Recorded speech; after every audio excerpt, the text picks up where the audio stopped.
Right, Techmine's wing lifter. I'll just run you through some of the pre-start inspections we want to carry out before carrying out any work with our Techmine lifter. What you'll find with our lifter, it comes with our Milwaukee drill, which is an 81 Newton meter drill, obviously to make sure that we're not going to exceed the 1 ton lift capacity. We've got our quick start guides that come with our gear. We have our T-bar. Now when we're looking at our T-bar, we want to do an inspection across the T-bar.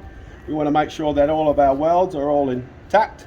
We're not seeing any cracking or anything in there. Everything's all in alignment, everything looks good. So the T-bar is in good condition. We have extensions, so we can increase the lift capacity and all our the amount of lift that we can achieve, and also the different size belts. This one here is good for the 2 meter belt, and that can then be easily adapted to this. Again, when we're looking at that, we want to make sure that we've got our pins in good condition, and we want to make sure we've got our locker to keep that pin in place. We have 3 different size extension pieces to be able to suit your different belt widths. So once again, we just want to check the integrity of all those pins. Everything's all intact, everything's all secure. Last but not least, we want to inspect our lifter. Now, once again, we want to make sure we have a nameplate which tells us 500 watt maximum, 85 Newton meter maximum torque. That will make sure that we're only going to lift our 1 ton lift capacity. We have our handles. We have a magnetic base. We want to make sure that's all nice and clean. The integrity of all these welds are in place.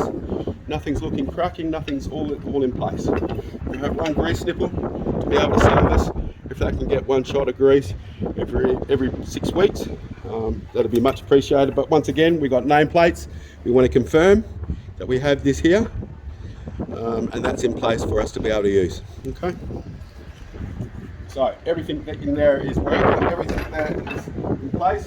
What we'll do is, again, check that our pin is in position. There's no play in that pin, everything's in place. All the welds are looking good. We'll just run the unit up.